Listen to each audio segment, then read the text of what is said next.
You know, I never thought I'd be the one to do it, but this is my second time recording this video because the first time I did, I had my microphone muted. Anyway, let's get to the build. I've been using pretty much the same build for all boss fights ever since I got the gear to be able to pull this build off with. Hunter Gunslinger, because they're pretty much the best combo you can get for single, like, boss DPS, single target DPS. You got the Invis skill from Hunter, and we've got the Bullet Storm skill from Gunslinger. Gunslinger's passives, man, like, you don't even need to use this skill, really. Gunslinger's passives are just so nice for any gun. And, I don't know if you noticed, but you're using guns a lot in this video game. My armor is just cosmetic. I like how it looks. It's medium. I like medium rolls. If I'm getting one shot with medium armor, I'll change to light armor so I can just move around easier. Salvaged Heart I like a lot just because of the innate 50% use speed. That frees up a ring slot for more damage, and then, you know, it just makes bosses die faster. For Relic Fragments here, I've got weak spot damage, range crit chance, and range damage. You know, I think those are pretty self-explanatory. I'm using the Deceit, so we're doing weak spot damage quite a bit. We got range crit chance just to increase your chance of doing even more damage per hit, and then range damage is just, you know, we're shooting a gun, so we're doing some range damage. Now, like I just mentioned, I'm using the Deceit on this build. Now, the Deceit has an incredible ability. It doesn't hit weak spots without this mod, but when you use the mod and you hit a target with the daggers that encircle you, every part of the target becomes a weak spot. So see, I'm hitting the body, so obviously that's not going to be a weak spot. But even if I shoot at the head with this gun, the Deceit, it does not do weak spot damage. However, if I use the mod, which also reloads the magazine, by the way, if I use the mod and hit them with a dagger, now I'm doing weak spots no matter where I hit them, which is really, really good for bosses, especially some bosses that don't reveal their weak spots until, like, partway through the fight or after you've shot something else. You know, it's really good to just always be able to hit a boss's weak spot. Now, what I've also got on here is Twisting Wounds, and you couldn't see it on those dummies because you can't bleed the dummies, but whenever you hit a weak spot or a critical hit with this gun now, it's going to apply bleed. And what we're doing with that bleed, the way we're taking advantage of that bleed, is with the Abrasive Whetstone to increase our crit chance by 15% and increase crit damage by 30%. Now, I've got another crit damage increasing ring right here, so I've got a 60% increase on my crit damage. I'm also increasing my weak spot hits by 10% times 3 with Xania's Malice. And, you know, it's not hard to stack up your weak spot hits with the Deceit when the entire enemy's target is a weak spot. Faerun's Sigil is increasing the mod generation we get from weak spots and crits. We are critting like crazy. We are hitting weak spots. We're getting this mod back before it's even used up completely. So not only is that a free reload, but you're jumping right back into your most effective damage phase that you have in your loadout. Now, this is the one thing I'd change about this build, is this ring I have on right here, the Stone of Expanse. I wish I had the Ring of Flawed Beauty, because Ring of Flawed Beauty, what that's going to do is it's going to increase your damage dealt to weak spots, but decrease your damage dealt anywhere else. I don't think I need to explain why that's not a problem for the Deceit. If you're shooting without weak spots, you're just getting your mod back so you can shoot weak spots. That's also why we have on Faerun's Sigil here, because even when you're not using the mod, you know, it also increases mod generation on criticals. And I'd be critting even more here if they could bleed, but you get the idea. I mean, look at how fast it comes back even without the bleed crit chance. I could probably have gotten it back in 4 shots if they were bleeding.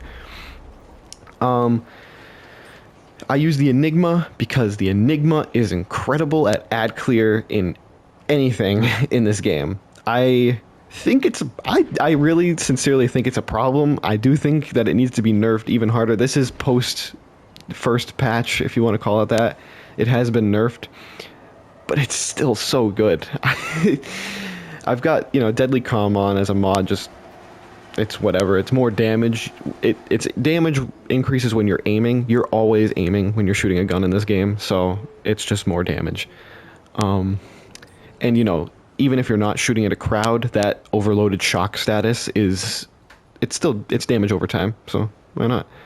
And now for my melee weapon, I've just got on whatever swings the fastest. I think this is the fastest swinging weapon in my loadout right now, but I could be wrong. It's minimal change anyway, even if I'm wrong. But that's just to, you know, get those blades out quicker and get back to shooting. You know, send out that blade, make them weak, and then start shooting right away. You get it. I don't think I meant to talk to you, sir. Wow, he's just going on. Anyway, that's my loadout. Like I said, I would replace the Stone of Expanse with the Ring of Flawed Beauty. But other than that, all this gear is what I would recommend to you.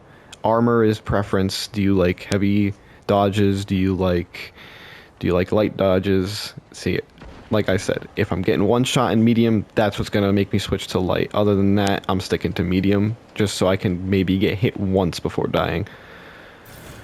Oh, on to traits. So traits, I've got the Hunter trait here and the Gunslinger trait here. Actually, that's backwards. This is the Gunslinger trait. This is the Hunter trait. You get it.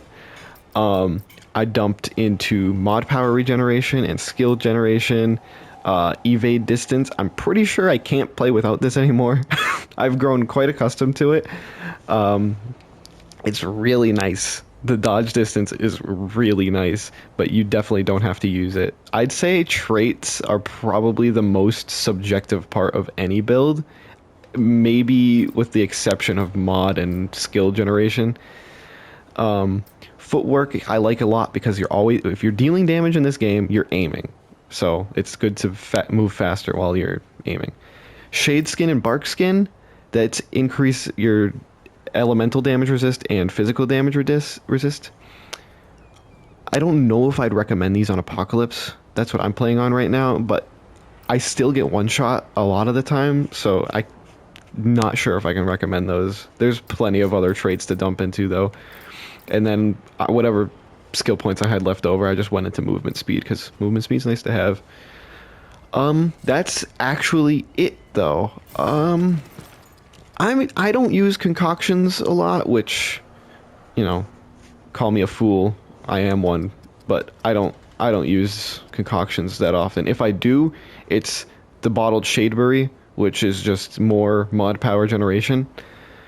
But other than that, I actually I'll put the Elder Than fruit in my quick use items down there. You can see, just so if I'm really close to finishing a fight and I'm like sweating hard, like I don't know if I'm gonna do it, I'm just gonna eat that as like a panic, just in case I get hit. If I go down, I'll revive myself. Now, if you don't know how to get the Than fruit, there's plenty of videos on there, but that's not what this video is about. This is about how to absolutely obliterate bosses. But that's it. That's actually it. I don't use consumables like ever. I'm not sure if that's a me thing or if most people don't, but that's the build. So I'm going to show you this build in action now I had a fight against Legion on Apocalypse difficulty. Keep in mind, it is Apocalypse, I promise. You can see the little skull in the bottom right of the mini-map. That is the Apocalypse symbol. It's probably, you can't really see the cracks in the skull, maybe, in the video, but it's there. I promise, it is Apocalypse difficulty.